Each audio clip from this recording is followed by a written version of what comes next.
Hi there and welcome to the channel. I'm Slade, and this weekend we have a 20x on the hero Solcadens for Ancients, but with the recent announcement of the new Poison team, including new Esoteric Lord Nastya, I'm going to try and help you decide whether to summon for Solcadens or wait for Nastya. And before we get started on looking at both heroes, I just want to take a moment to say that Smart One is currently running a limited rebate event from the 2nd to the 12th of May, where you receive additional rewards depending on how much you choose to top up. This is alongside their long-term 10% discount, and if you do decide to spend, please consider using my exclusive link in the description below. It doesn't cost you anything extra, it's just another way to support me as a creator, as I do get a 5% commission on some of your purchases. And thanks in advance if you choose to use my link, and thanks to Smart One for sponsoring this portion of the video. So we are going to jump over here onto test server to have a look at both heroes. Starting off with Solcadens, he is a single target mage who does high burst damage. He is the ancient exclusive lord for the Infernal faction. His ultimate marks the highest HP target and does 800% damage when skilled up with assistance from 2 faction allies. It is technically AoE as it does do splash damage, but he's not reliable in content where you would want an AoE mage. He really shines in boss content. He can also inflict this burning debuff, which does 20% continuous magic damage. But yeah, he shines in boss content, mainly Guild Boss 1, Arbiter of Frost, or also known as the Brea's Codex, and with the recent release of Abyss 1, he is part of the meta lineups, but we're going to talk about that in a bit more detail later on. In terms of awakenings, his A1 inflicts 25% magic and physical vulnerability on targets marked during his ultimate. This is the same as Twin Fiend, his other legendary lord counterpart.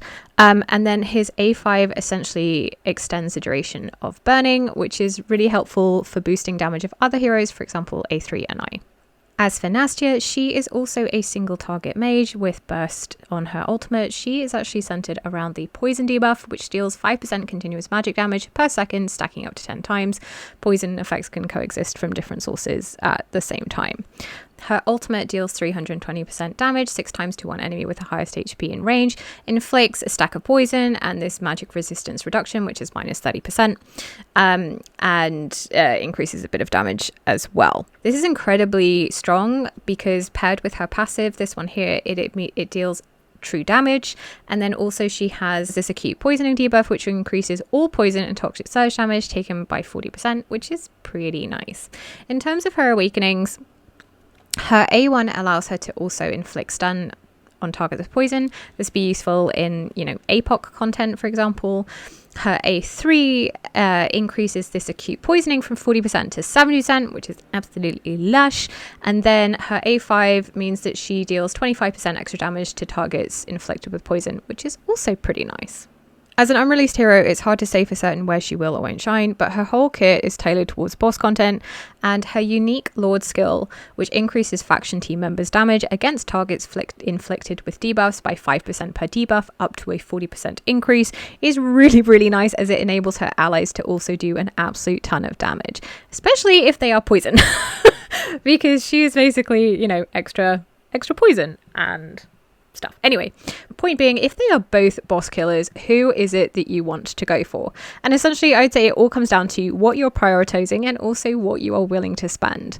The biggest question I have gotten is, can Nastya and the poison comp replace Solca meta in Abyss? And the short answer is no. I tried several team combinations, and I even consulted a friend of mine who hit 60k daily to make sure I was maximizing their potential. And as you can see here, the highest I reached was around 30k, so the Solca meta is still very much the only way to reach 60k currently. That said, just getting Solcadens is not going to magically or significantly boost your Abyss score, as you need other components and gear too. Coming back here on the main account, you can see what I mean in the fact that the other components are going to be namely A5 Wukong, A5 Kagiri, A1 to A3 Daochan, Lord Phineas with exclusive artifact, Fercy, Aelin, Torador, Ingrid, and Setram or Lucius. Yes, there are a couple of teams with a few other variations such as Hex or Volker, but essentially they are very similar teams with very high awakenings.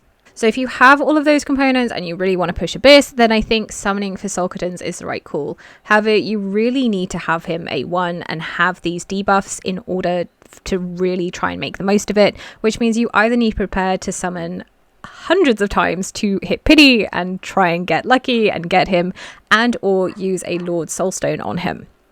So if that's the reason for Solcadens, what is the reason to go for Nastya? Well, aside from being an awesome hero in and of herself, with great single target damage, she's also a high BP unit, which is great for GVG, even at low awakenings. Additionally, I think she has far more potential for boosting your account, generally speaking, for the following reasons. Firstly, esoteric teams are great in a variety of PvE content. And her law skill bonus boosting debuff damage is actually going to help quite a lot of heroes. For example, look at Boreas. He does in his skills here, he deals 40% extra damage to targets inflicted with freeze. He also then gives a anti-heal buff. So that's 2 debuffs on targets. That is going to be an extra 10% damage. Very, very nice indeed, especially for like harder levels that are starting to come out with gear raids and stuff like that. But also one of the things is that a lot of esoteric units have this curse debuff, which is often overlooked because it's not a great debuff, let's be honest, but it's a debuff, and a debuff means 5% extra damage.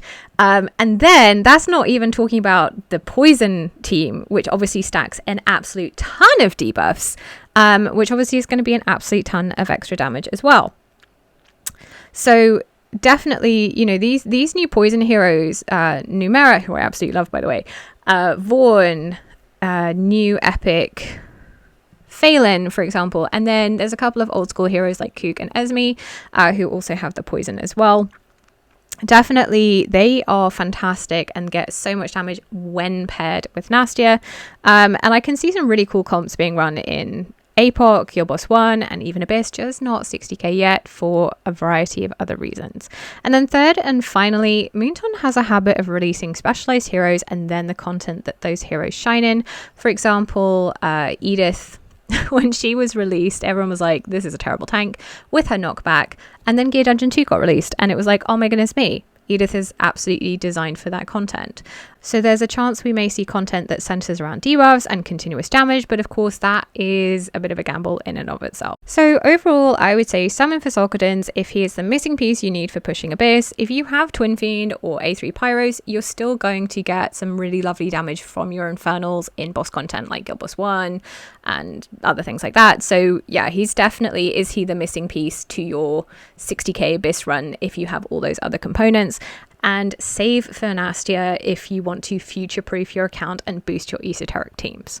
I think obviously they are both great lords. I'm not, dissing on Solcadens. I just think he is much more niche than the potential that Nastya thinks. So personally, I am going to be going all in on Nastya and probably skipping Solcadens.